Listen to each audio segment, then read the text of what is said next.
Lundi matin, merci d'être avec nous sur Radio J et elle est avec nous une semaine sur deux. C'est Caroline Yadan, avocate et députée de Paris. Bonjour Caroline. Bonjour Ilana. Merci beaucoup d'être avec nous ce matin, toujours au rendez-vous. Alors ce matin, vous avez choisi de nous parler de culture en évoquant un spectacle qui se joue à Paris depuis plusieurs mois maintenant. Oui Ilana, j'ai eu envie d'évoquer avec vous cette pièce de théâtre qui se renouvelle chaque jour à l'Assemblée nationale et qui se conclut quasi systématiquement par un bal. Ah je sais, c'est le bal des vampires.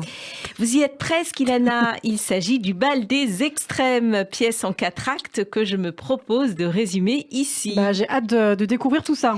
Levé de rideau, acte 1, été 2022, mise en place des acteurs et leurs costumes. Côté court, sourire aux lèvres, regard pernicieux. Jean troué, basket aux pieds et tenue négligée. Posture révolutionnaire et antisociale.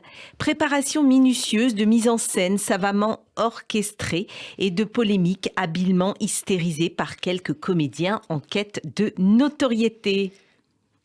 Alors, acte 2 à présent. Et côté jardin également, sourire dentifrice et regard tout aussi pernicieux, élégance et veste de tailleur, cravate et souliers vernis, grande respectabilité et ton maîtrisé par la metteuse en scène de grande autorité. Et l'acte 2, Ilana, c'est l'élaboration des dialogues et des postures. Consigne claire à l'ensemble des acteurs. Se revendiquer du peuple, parler au nom du peuple, pour le peuple, descendre souvent dans la rue.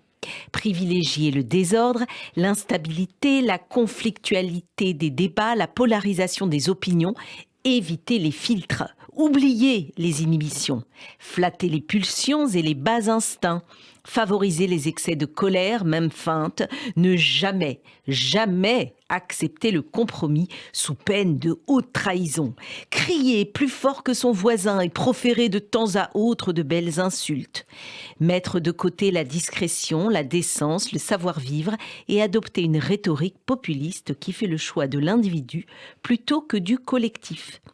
Menteur, tu vas la fermer. Résistance, vive la paresse, retourne en Afrique.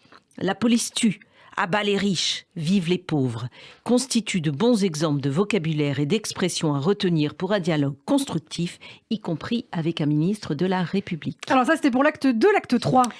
Acte 3, passage à la télé, côté court. Surtout ne pas omettre le fameux passage à la télé, de préférence auprès d'un animateur qui catalyse tous les maux de la dérégulation du marché de l'information. Faire en sorte que ce passage à la télé se solde par une violente altercation assortie d'insultes, de menaces, de surenchères et de dépôts de plaintes.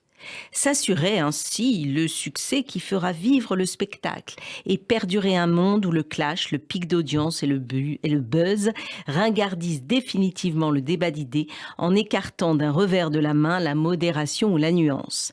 Et que vive le passage à la télé, grâce auquel on peut se faire plaisir, avoir peur, pester, crier de joie ou de frayeur, retrouver cette excitation et ces magnifiques émotions que l'on ressent notamment à la lecture des commentaires haineux ou obscènes sur les réseaux sociaux lorsqu'on en capte la lumière blafarde. Alors enfin, l'acte 4. Ah, l'acte 4, celui que je préfère, la représentation côté court et côté jardin. Il ne s'agit plus de faire, mais de montrer, d'enchaîner les sorties médiatiques, les chants partisans et les rassemblements. Le Palais Bourbon devient un Barnum et le témoin d'une bande de sales gosses perturbateurs qui rêvent ensemble d'un bouleversant et pathétique chaos. Et c'est alors que nous découvrons le sens de cette représentation servie par de tragiques bouffons. Alors ça donne quoi ? Côté court. La scène montre Didier Raoult rencontrant au détour d'un chemin de Jérémy Corbyn qui défile aux côtés du CCIF en criant Allahu Akbar et Israël Apartheid. Puis, la scène se poursuit autour d'un barbecue auquel ne participent que des personnes à vulve et des Ouïghours. Et tout à coup, une gifle est assénée par l'un des invités infiltrés. Il est alors décidé que seules les personnes racisées pourront juger l'auteur inconnu de cette gifle dans le cadre d'un comité de transparence qui se tiendra à Sainte-Soline. C'est alors qu'un taureau déguisé en clown passe. Alors, côté jardin.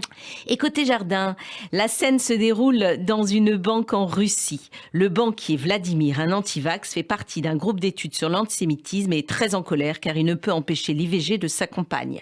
Puis, des membres éminents du GUD recherchent un gilet jaune et se demandent qui est derrière lui. Tout à coup, surgit un bateau venu d'Afrique dans lequel voyage Alain Soral. Eh bien, un spectacle passionnant, Caroline. Peut-être Ilana, mais surtout un spectacle effrayant et désespérant, servi par des acteurs de pacotille qui font tous les jours honte à notre République. Eh bien, merci beaucoup, Caroline. Une prise de position forte ce matin. Une chronique à retrouver, bien sûr, en podcast sur notre site internet radioj.fr, également en vidéo sur notre chaîne YouTube. Merci beaucoup, Caroline, avocate et députée de Paris. On vous retrouve dans 2 semaines sur Radio J. Merci Ilana. À bientôt. À bientôt.